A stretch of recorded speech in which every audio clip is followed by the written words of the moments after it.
તો શબનમબેન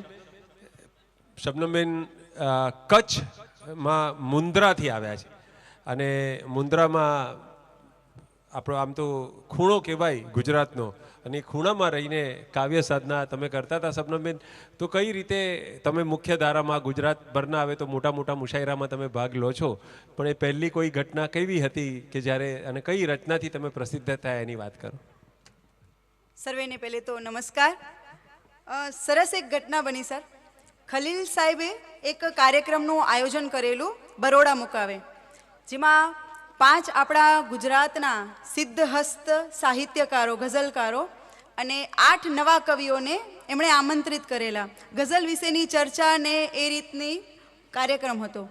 એમાં 8 નવા કવિઓને પોતાની એક ગઝલ રજૂ કરવાની હતી. આમ 800-900નું આમ ખીચોખીચ ઓડિટોરિયમ ભરેલું હતું, અને એમાં મારી જે ગઝલ એ વખતે મેં રજૂ કરી હતી એ ગઝલ ત્યાં ઉપસ્થિત બધાના હૃદયને એટલી સ્પર્શી અને મારી ઓળખરૂપ બની. અને એ જ ગઝલની રજૂઆતના કારણે તમને ખ્યાલ હશે કે આપણે તરબતરનો સુરતમાં ભવ્ય મુશાયરો કરો છો, તો એમાં મરીજ શતાબ્દી હતી. એ ભવ્ય મુશાયરામાં પણ મને એ ગઝલના કારણે જ ત્યાં સંચાલનમાં કાર્યક્રમમાં ભાગ લેવાની તક મળી હતી. તો એ રચનાને હું મારી એક શરૂઆતી ઓળખરૂપ રચના માનું છું. બહુ સરસ. અને એ કાર્યક્રમમાં હું પણ હાજર હતો જી. એક આયોજક તરીકે. તો સરસ, એ જ ગઝલ થઈ જાય. જી. કે આવો તો સંવાદ રચીશું સપનામાં, કે આવો તો સંવાદ રચીશું સપનામાં, ઊંઘ અમે રાખી છે નહીતર અથવામાં. કે આવો તો સંવાદ રચીશું સપનામાં, કે ઊંઘ અમે રાખી છે નહીતર અથવામાં. ને ધીમે ધીમે એની આદત થઈ ગઈ છે, કે ધીમે ધીમે એની આદત થઈ ગઈ છે, વર્ષોથી છું ખાલી પાના કબજામાં. ને લોકો વચ્ચે જલ્દી વહેતા કરવાતા,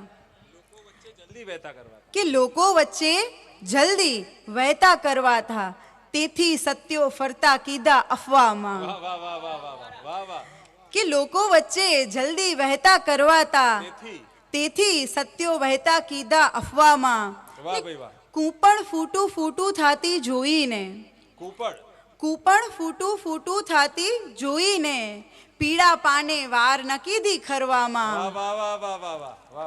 કે કૂપણ ફૂટું ફૂટું થાતી જોઈને, પીળા પાને વાર ન કીધી ખરવામાં. અને શેર છે કે સહેલો ક્યાં છે સતરંગી દુનિયાનો ત્યાગ, કે સહેલો ક્યાં છે સતરંગી દુનિયાનો ત્યાગ, કાંઈક તો આકર્ષણ હોવાનું ભગવામાં.